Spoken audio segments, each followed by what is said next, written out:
good to be here. It's the last session. You guys okay? You gonna make it? Awesome. Well, I'm so thankful you guys are here. This has been a fun event, and before we get started, I want to say thank you to my team. Man, they're so incredible. I love our people, and I love Alex. You've done a phenomenal job, and let's see here. What time is it? It is 4:30. Look at that. They made it perfect, on time. That's what they do, and I'm so thankful for them. So what I'm going to do is I'm going to tell some stories about my childhood, and then I'm going to give you some content that hopefully you can take back to your businesses, and hopefully it changes your life so we can all go have some fun drinks in Milner's Gate. Does that sound okay? Okay, awesome. Well, I was kind of a punk when I was a kid. Not the normal type of punk stuff, not the stuff like smoking weed and staying out late drinking. That wasn't me. But the kind of stuff that you might want to get tested for being on some type of scale of psychopath or sociopath or something along those lines. I'm telling you, I wasn't normal, and some of the things that I'll tell you in just a second will tell you that. I'm the youngest of 5. We are an awesome family. I'll brag on my brothers and sisters. They're incredible. I love them so much. We lived in Nevada for a few years, and we had a trampoline, okay? You guys remember trampolines in the 90s? They were a good time. Now trampolines, they have, the guards on them, and it's just less exciting, right? When they have, pads, on the spring so you can't hurt yourself. It's great. It's a lot more safe. But yeah, I was the youngest of 5, and I love my family. We had fun on that trampoline. We'd play, the crack the egg game. Remember when you were, I'm the youngest, right? And so when you sit on the thing, you, get in little, crisscross Indian, and they, jump down, you try to last as long as you can. And that would always end up in someone flying off the trampoline and blood everywhere. It was always great. We put the sprinkler underneath the trampoline. Anyone do that? Yeah, it was awesome because when you jump, it makes the water jump too. It was really cool. Our family loved this trampoline, okay?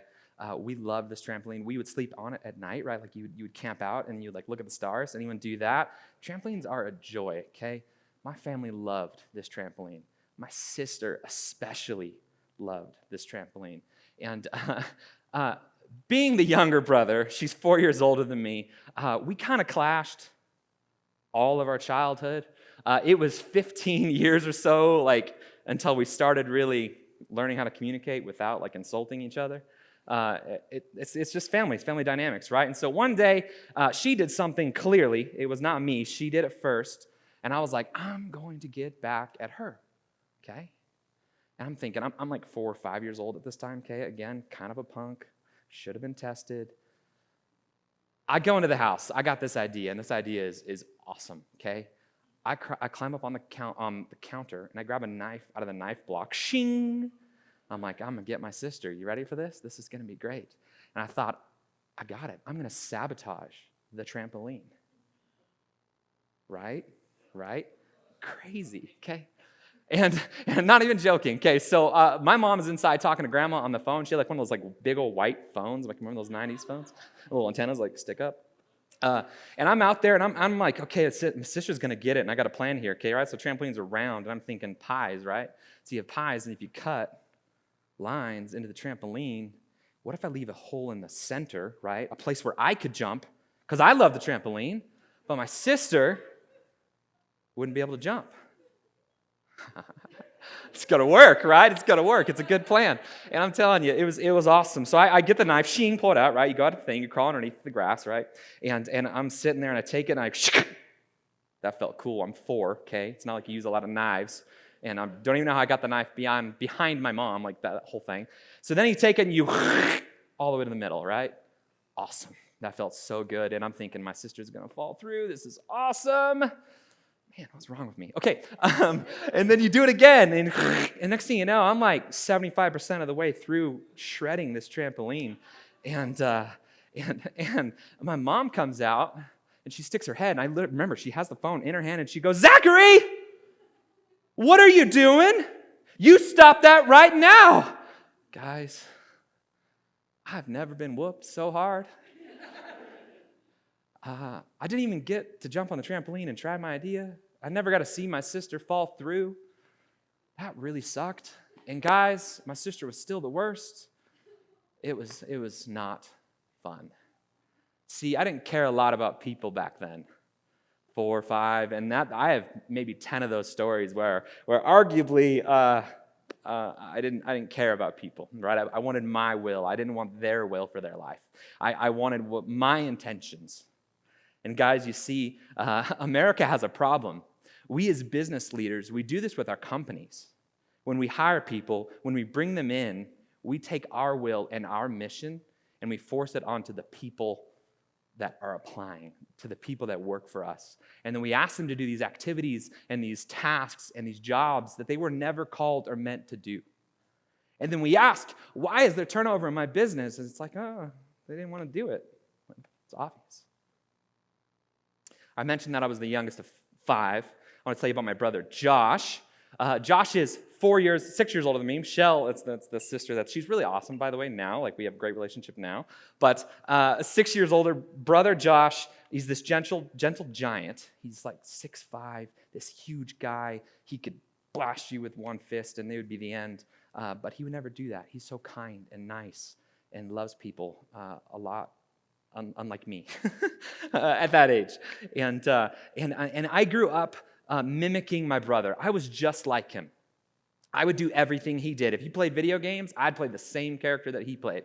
And I would do the same thing that he did. He loved to do art, and he's still an artist.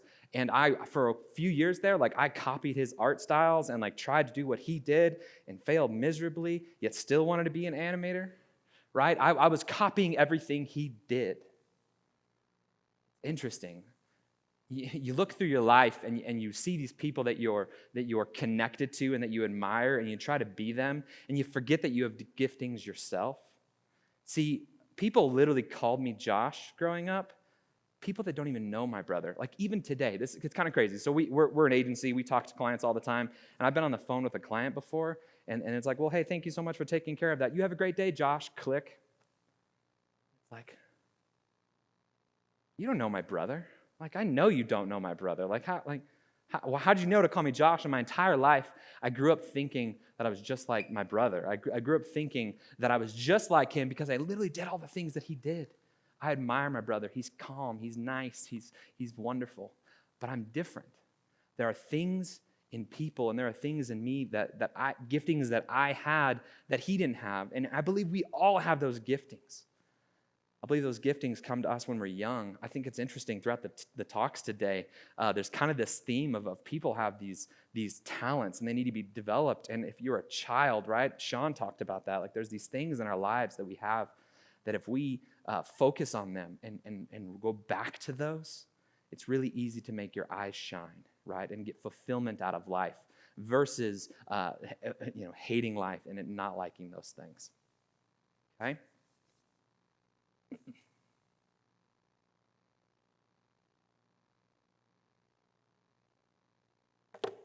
Probably should have put my notes on the table. It's funny how that goes. Okay, so I mentioned that I had giftings. Because I'm pretty talented, right? Look at me. No, I'm just kidding. It's really crazy. So looking back at first grade, I went to a private Christian school, and I was on the playground, and I bought candy from the school office, buying candy. I love candy. They had these purple taffies that you'd buy, and they'd have little chunks of candy in it. You know which ones I'm talking about? Have you guys ever had those?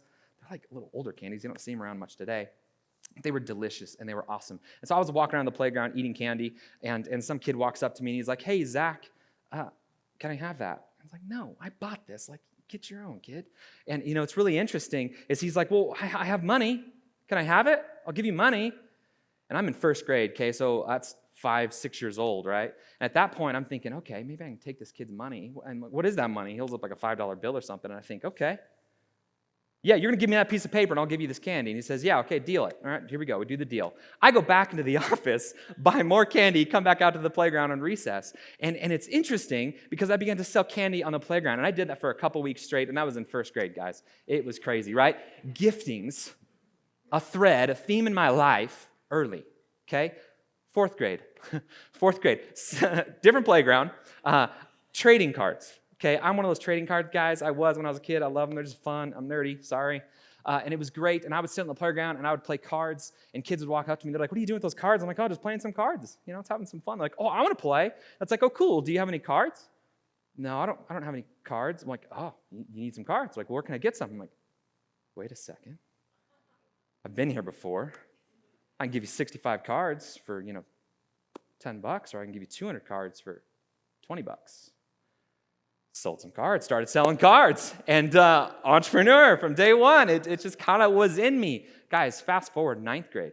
I'm still doing it. 9th grade, I'm at another high school, and I'm making donuts using the Pillsbury dough like rolls, like, the cans that pop open and explode everywhere. I would take those, we'd punch a hole in the middle of them, we would deep fry them, dip in cinnamon sugar, and then sell them in between classes.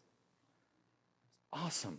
Man, we were the epitome of like health for the cafeteria plan. It was awesome. It was really fun. It was some friends, and we just kind of had some fun doing it. But guys, like, there was this theme in my life, and there was this thing that I was meant to do. And it was really kind of a bummer because no one told me I was supposed to do that. No one would stop and say, Zach, like, you're good at selling things. Zach, we think it's interesting that you could raise funds for this type of program.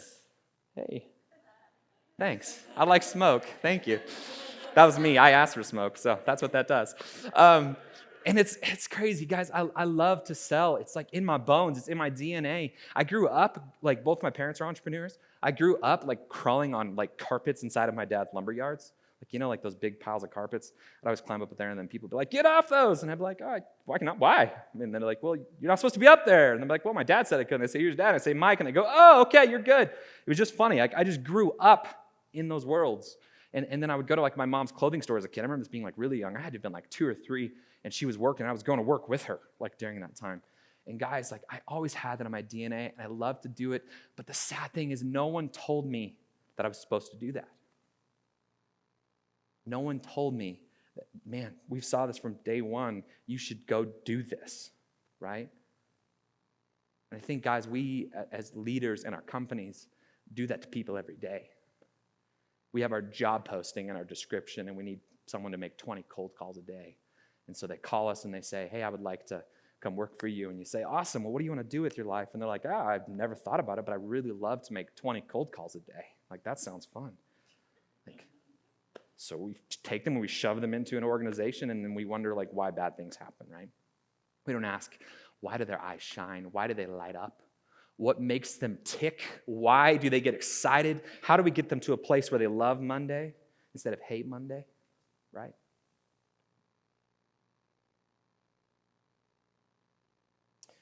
So I began to doubt myself.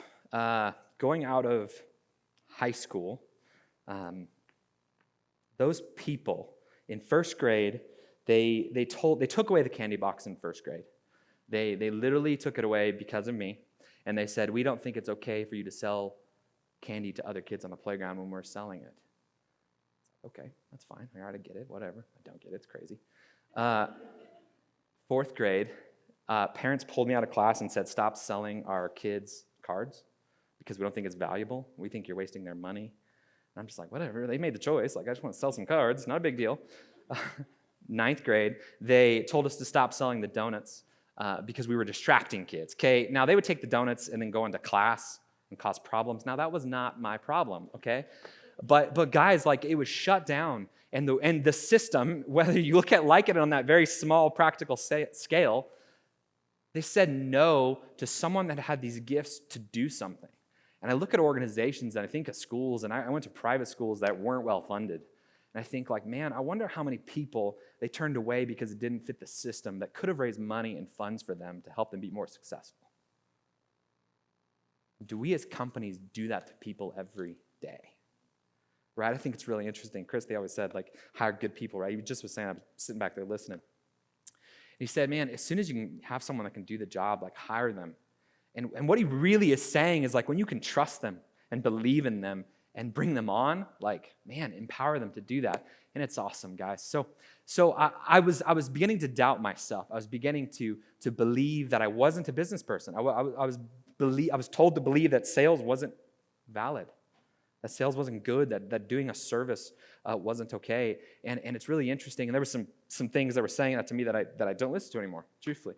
And And it's crazy because you look at it now and it's like, man, we sell millions of dollars of products and services for people like you. And if I didn't listen, or if I did listen to the negative voice, like, man, clients here that we love and we serve, and it's funny, get choked up about it.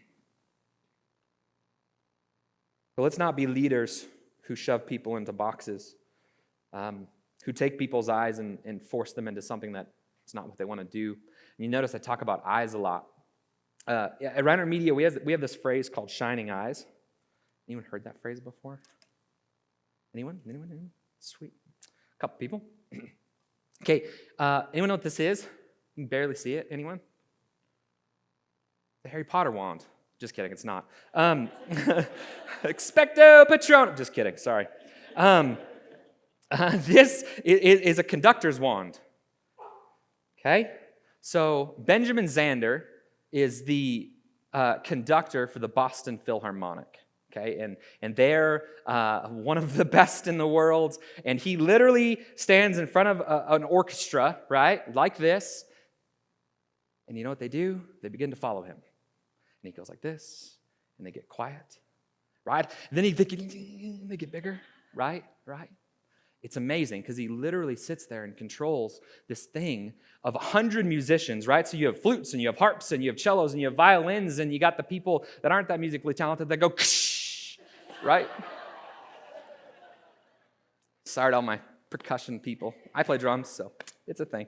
And it's the most complex, beautiful music, right? Like it really is, whether you like classical style symphony music or not, it's amazing. You know what I mean? Whether you like rock or anything, it is some impressive music. And this guy sits there and controls a team of people year in and year out. They show up all the time and they keep putting out new music, and he keeps them focused and he keeps them excited. How does he do it? Benjamin Zander teaches this phrase called shining eyes. And he says, you will know people are in the right seat when their eyes shine. And for him, literally, he's standing right at the front, and he's looking at everyone. And you see, like chairs, like all around him. They're literally in a seat. And you know what he does? He takes a little stick, I'm sure this is what happens. He walks around and he says, your eyes are shining, your eyes are shining, your eyes are shining, your eyes are shining. Oh, that one. Not shining, okay? Those eyes are shining, right? And he looks at that and he says, man, you are where you're supposed to be because your eyes light up. We, as business owners, need to make sure our people's eyes light up. And if they're not, stop and ask them. Have that tough conversation and say, like, why are you here? Like, what do you want to do? Your eyes have to shine.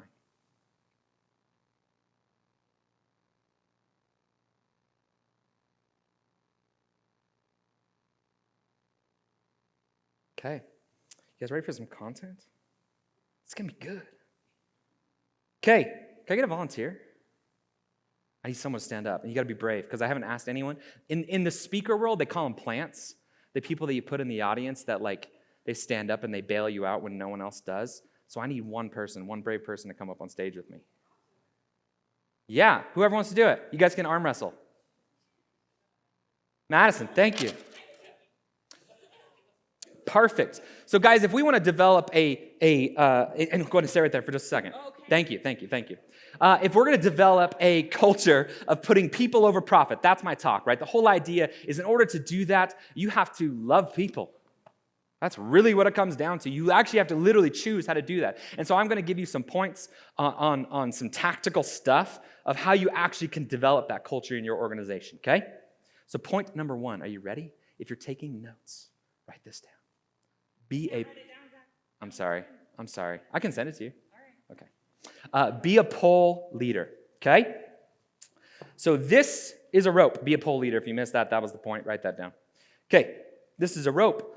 This is from Home Depot. It was 43 cents a foot. And I didn't realize you can buy a rope by the foot. It's kind of cool. But it's also coarse rope. Did you know, guys, rope is tough. And it can hurt your hands, and if it's in your hand and you go like that, you can get rope. Ouch! You can get rope burn. Like, ow, seriously, ow, dang.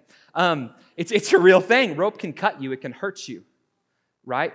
But rope's also a good thing, right? It can tie down loads.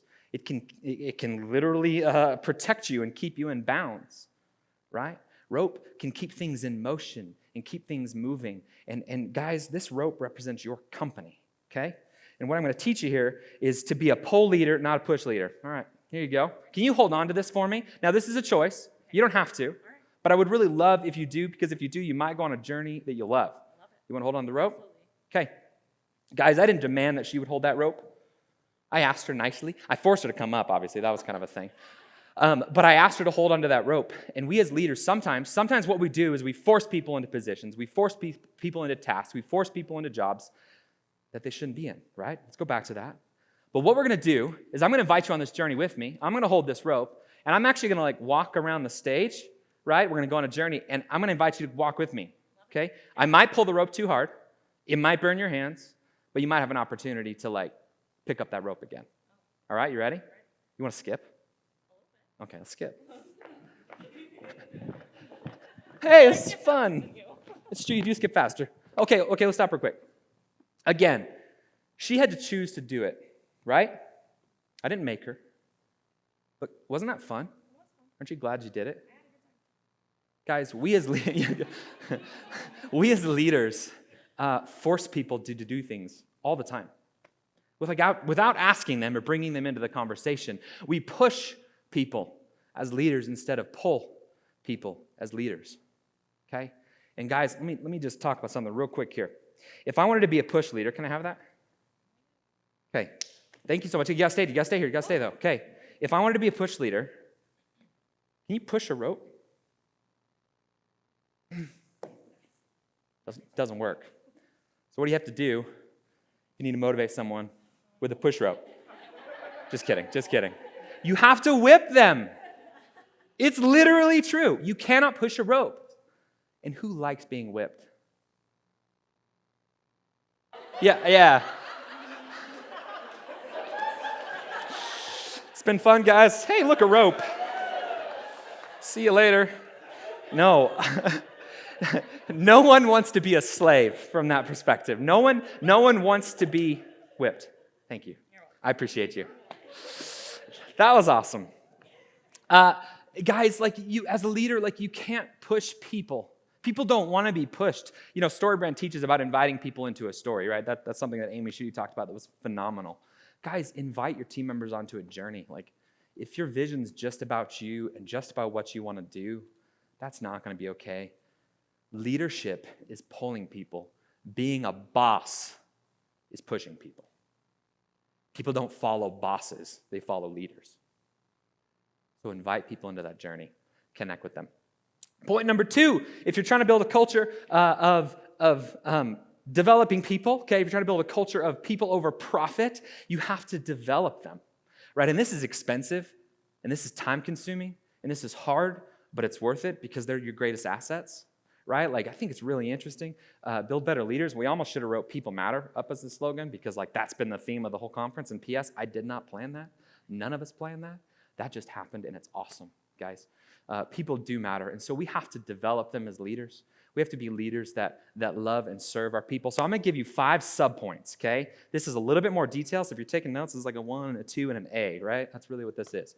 So there's 5 things. Number 1, you have to have a big vision. You've heard that today from a couple other speakers. Big vision, okay? Not this tiny vision that people can't see themselves in. I love to use the phrase big faith, bet the farm vision. I think of Superman and his mom, right? And they had that farm and it feeds their family. Why can't Superman get paid more? It doesn't make any sense. Can't he call the government and be like, guys, don't think I'm going to stop that meteor unless you wire some funds? I don't get it. He's a nice guy. But it's just crazy to me, right? So we work and we love people and we serve people and we want to get them into our vision, but it's small. Why would someone want to join you on a vision that's not very big? Who wants to go on a journey that's short? Who wants to go on a journey that doesn't mean anything? I hate hiking. I'm sorry. I love mountains. I love looking. But like Nat Geo is like a real thing. And National Geographic, sorry, is a real thing. And I'm sorry, when you hike and you hike and you hike, and I'm just like, why are we doing this? This doesn't make any sense, right? Your vision has to be so big that people want to connect to it, that they see themselves in it, that they see a part of it, and then you have to let them bring their vision in. Because if you don't, guess what they're going to do? Anyone know? Anyone want to shout it out? Leave. Go somewhere else. And again, we as leaders, we sit there and we ask ourselves, why? Why do I have turnover? I just can't find good help. Okay? All right. Or we can take a look at leadership and look at our company and look at our mission and where we're going and wonder why people don't want to work there. Because the truth is, your vision isn't something that people want to be a part of. Make it bigger. Make it life-changing. Make it matter. Okay? Number one, if you're trying to develop people, they have to want to connect to something. Number two, this is the obvious one. You have to equip people. Write that down. Equip people. This is the tactical stuff. This is the buying an Idaho Business Summit ticket, right? Get them the information that they need to do their jobs.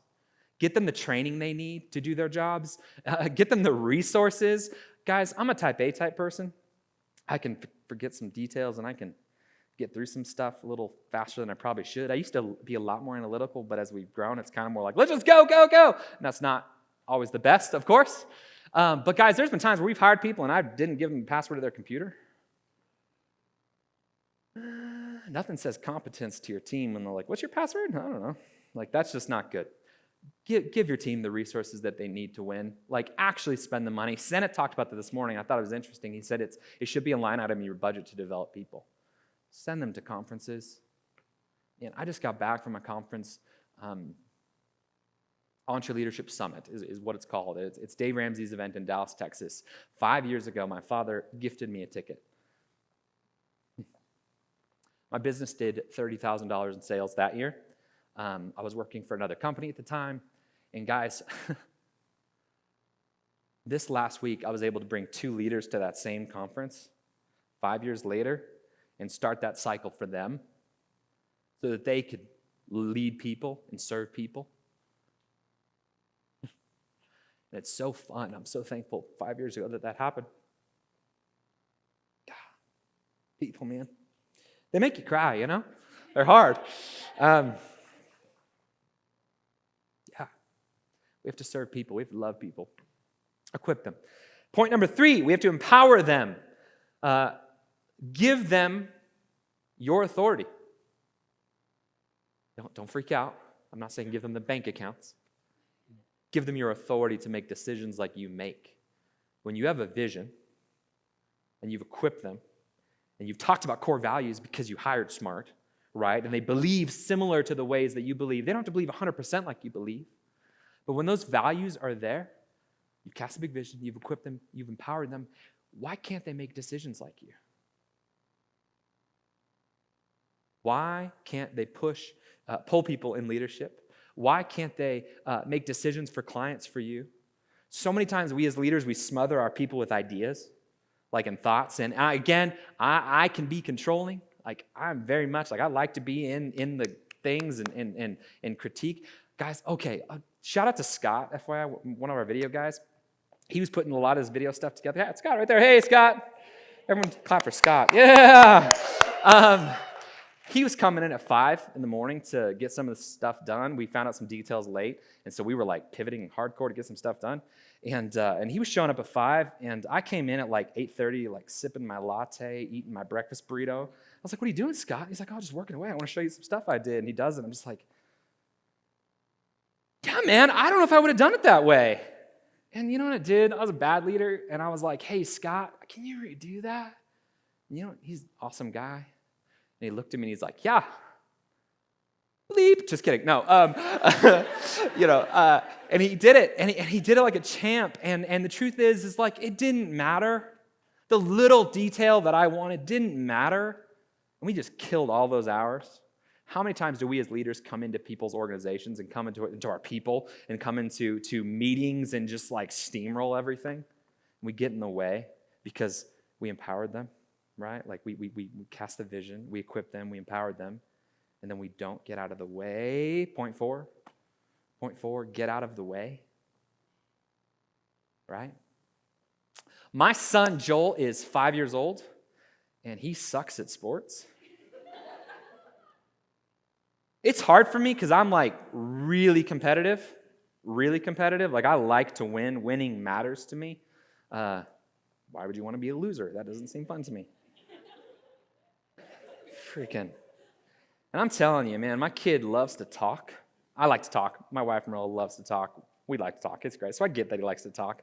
But dude, I want you to put the ball in the hoop. And he can't. It sucks. We did basketball this year, and we did soccer this year. And I thought, okay, soccer, like, come on, that's not a sport. Just kidding, all my soccer fans. But I was like, clearly he can run back and forth and kick the ball at least once or twice. I think in the 6 games he played, David, correct me if I'm wrong, I think he kicked the ball twice, like maybe. And he would say it again? On accident? Oh, man. Okay, first time, sorry. So like first game 1, he starts, and he's super pumped.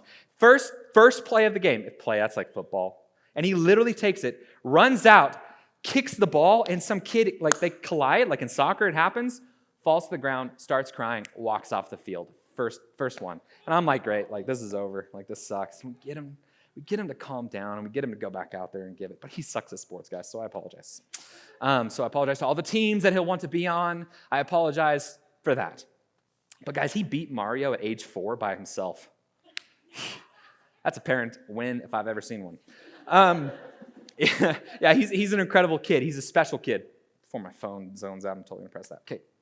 He's a special kid, but he sucks at sports, guys. So we were in the backyard. My mother and I used to play baseball. She would like pitch the ball at me, and I would just like crush it. Oh, man, it was so fun. I was so good. Just kidding. I never played baseball. But we would play in the backyard, okay? And then Joel, it was so fun, right? I'm like, okay, he got this new bat like for Christmas. And so we were in the backyard, and like when spring rolled around, it was more like summer because this is Idaho. But we take the ball, and I would pitch in the ball, right? You know, like you're pitching like a little 5-year-old, right? And so it's like a swing and a miss. It's like, okay, that sucks. You suck. And that's like the internal thoughts. You don't say that to your children. Please don't say that to your children because they're awesome and they're wonderful and they're learning, right? And so you get the ball again, and after you walk 6 miles to go get it, you get the ball and you throw it again, and a swing and a miss, and you're like, oh my gosh, he's not going to get it. Like, okay, here we go. All right, Joel, here's what we're going to do. I'm going to go up next to you, and remember like when you're a kid and you finally learn how to swing, you like throw the ball up in the air and you can hit it yourself, right? It's a great thing. So I'm like, Joel, let me teach you this, okay? I'm going to hold your bat. I'll teach you how to do it. I'm going to do it like this, okay? Wind your legs, put your elbow up, right? And get ready to step into it, man, like baseball, right? And so I take the ball, and I take it, and I toss it up in the air, and he smacks that ball. It's a win. It went like 5 feet. It sucked. But guys, his eyes lit up. We're getting somewhere. He's feeling confident. He's feeling excited, right? So we do it again. All right, Joel, we're going to try this again. So I take the ball, we put it in his hand, and we toss it up. My hands are on the bat with him, right? We're like, bam, we hit it, okay? 20 feet. All right, we're getting somewhere here, right? Guys, listen here. This is very important.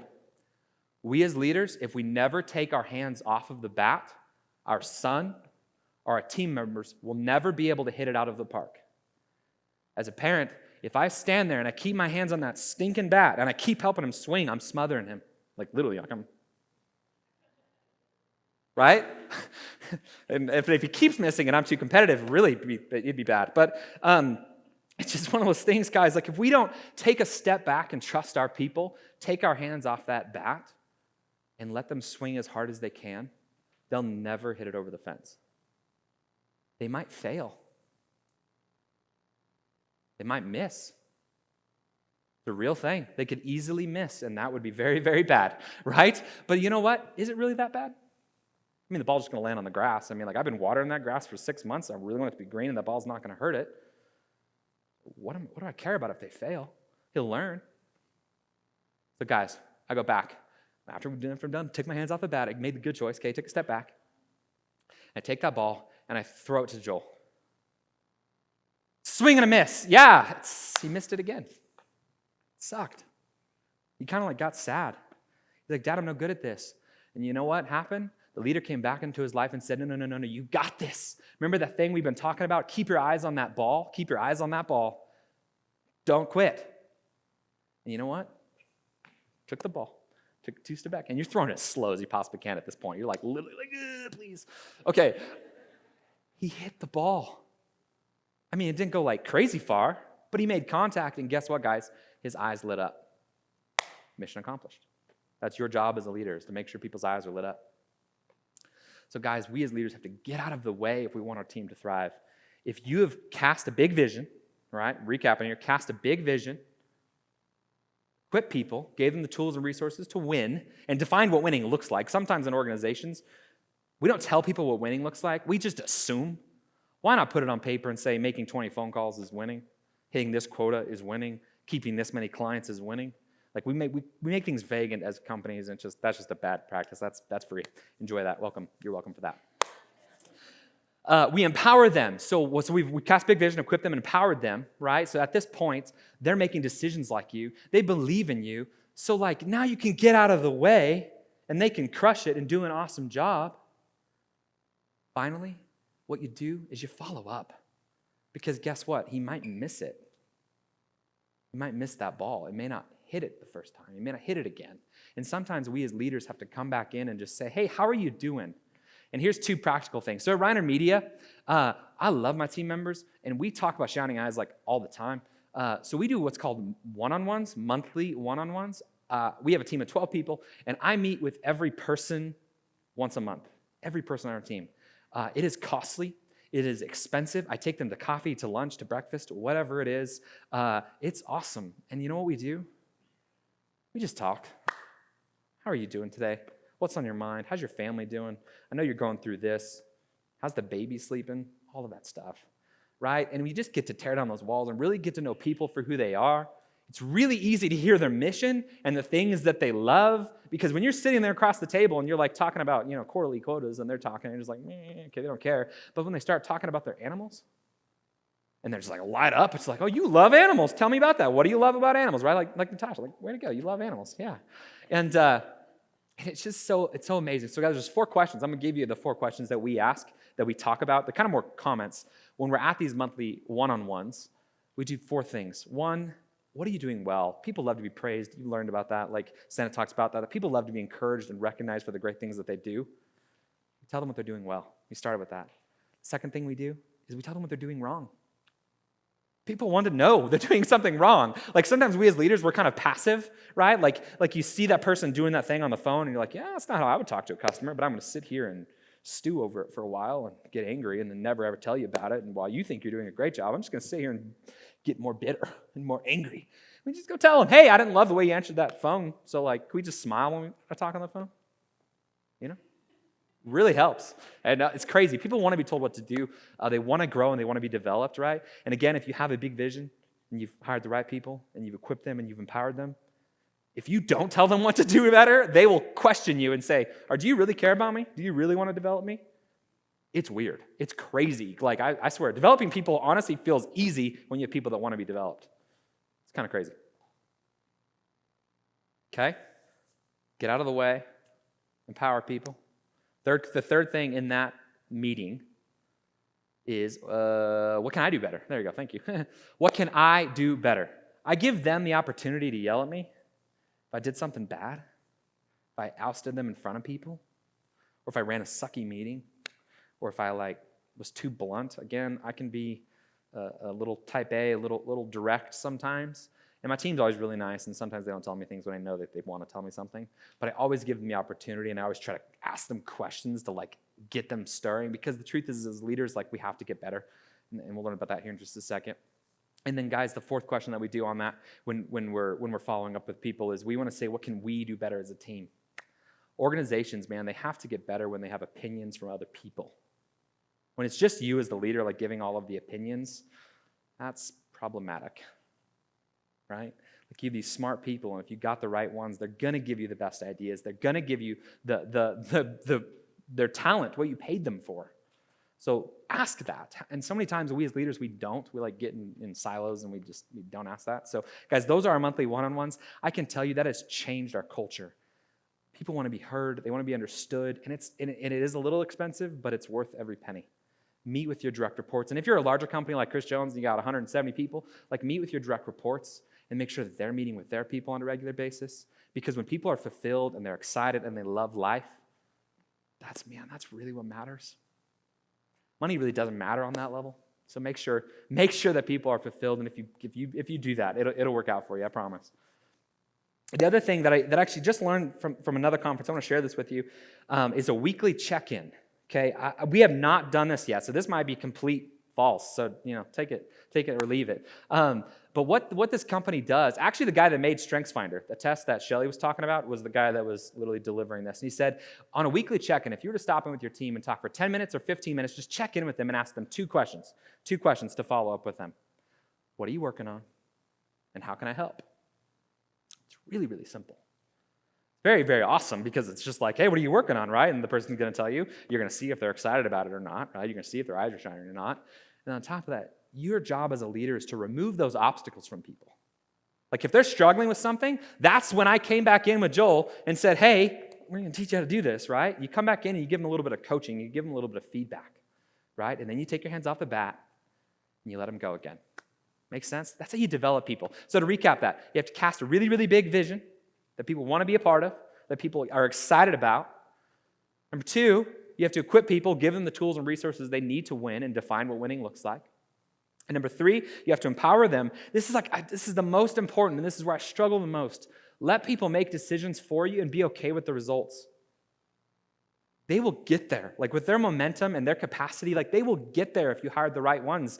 If you're consistently getting the wrong results, like go back to equip them, go back to vision, and then literally it's a circle that you move through around and around and around and around again to develop people. It's literally that easy.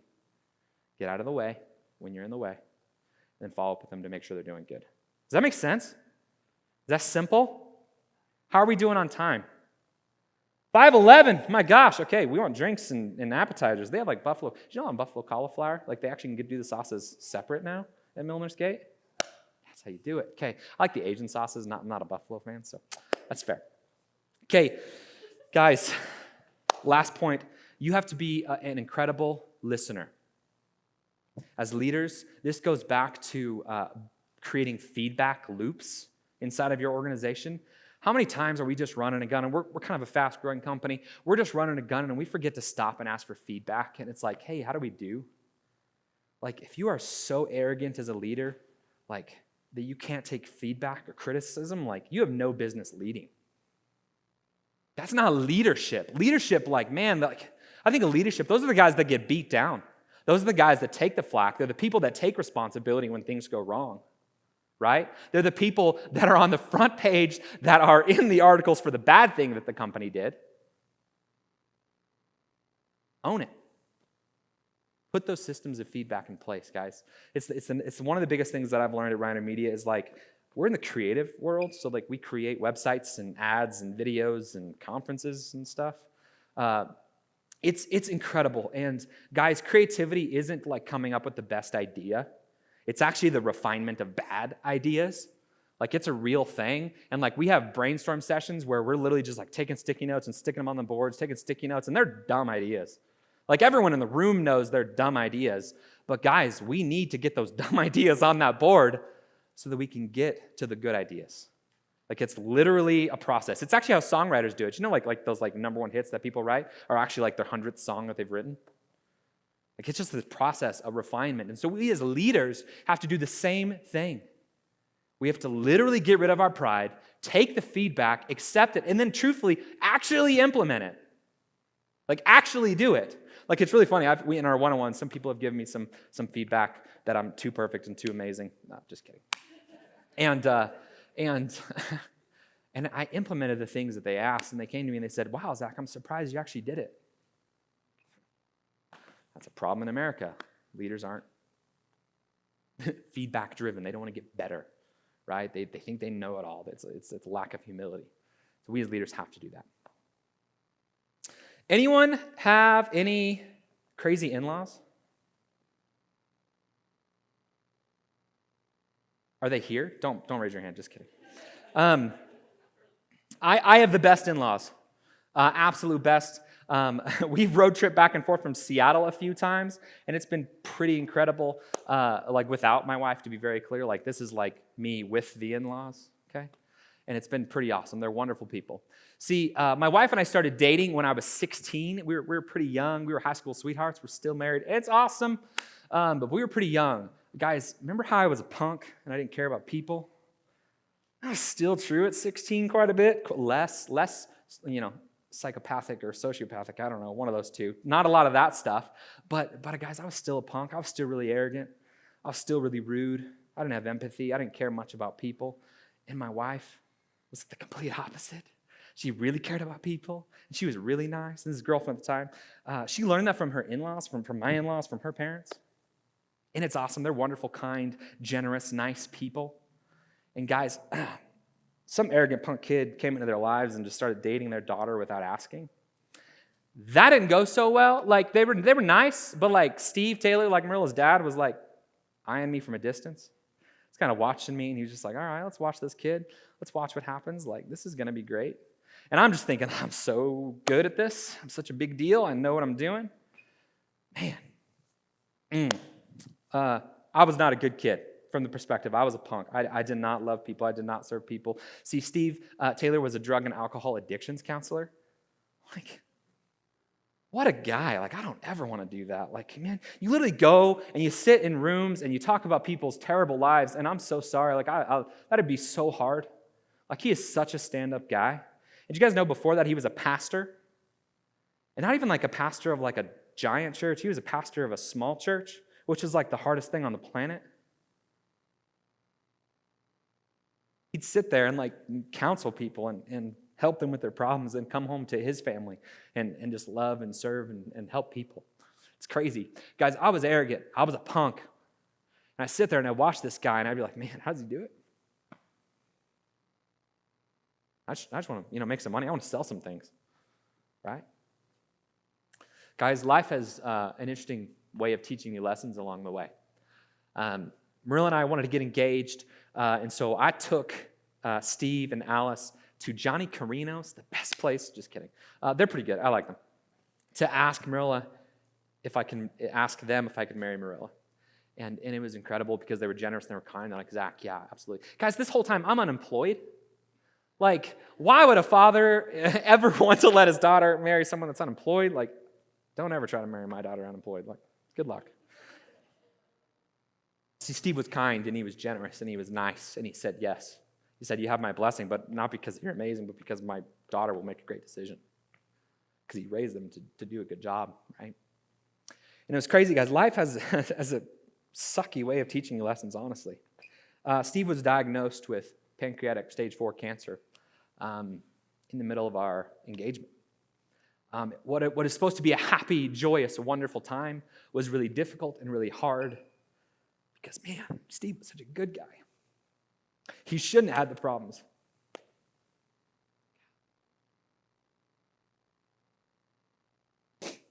We wanted him to make the wedding.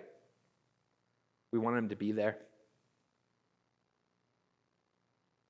We all did, right? He was trying to be there. He was going through chemo. Cancer sucks. Shout out to Magic Valley Pediatric Cancer Coalition. Give them your money. Cancer sucks, and it's brutal. He was going through chemo, and he was sick. And when I asked him to marry, when I asked him to marry Marilla, we were at Johnny Carino's, and he was sick that day. Italian food when you're, that's so stupid. Don't do that, okay? If you're asking somebody, to marry you. But guys, man, life is hard. We were fighting. We were asking questions like, should we move up the wedding? Right? Like, we want this wonderful guy to be there. And that's not a good diagnosis for those of you that don't know. That's a 6-month thing. And honestly, sometimes can be a month. Guys, it sucked. But guess what? He made the wedding. I was standing at the end of the aisle, and he walked Marilla down the aisle. And it was awesome. You should have seen the daddy-daughter dance. That was even better. We have a picture of him where he's toasting us, and it is beautiful. And guys, he was just so generous with people and so kind and so nice, and I wasn't. And guys, he transformed my life because a punk kid saw him and watched the way that he did all of that through cancer. God, sorry, guys. Grab some water here. God, I've never told the story public, by the way.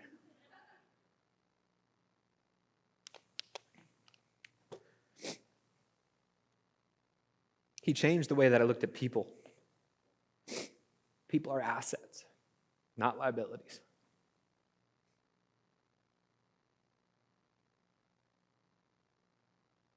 That wedding was wonderful. We danced. It was incredible. 8 months later, he passed away.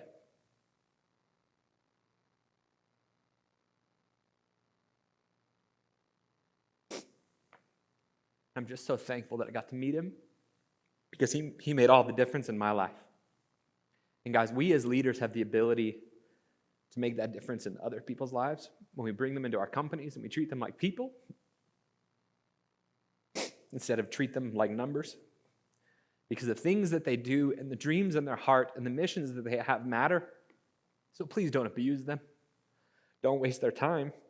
If you're not the right fit for them, don't hire them. Call one of your many customers that you can connect them with. Guys, don't waste their time because we have the greatest responsibility of all, and that's to invest in people. And guys, man, I look back at myself 5 years ago even when someone made an investment in me to go to a conference like this, to build a company that is doing this, that is serving people like you every day. I'm so thankful that someone invested in me. So surround yourself with people that care. Get rid of the ones that don't, honestly. Life's too short. So guys, I encourage you, let's be leaders who love people. Let's be leaders who serve people. Let's be leaders who wake up early, who stay late. Let's be the leaders who make the tough decisions. Let's be leaders that call out the best in others. Let's be leaders that serve and truly get people on board so that later in life they can look back at their life and say, thank you for investing in me. Right? Final thing I'm going to say, I'm going to leave you with this. Zig Ziglar is one of my favorite speakers. He's passed away now, but he says this: if you help enough people get what they want, you can have everything in life that you want. Thank you.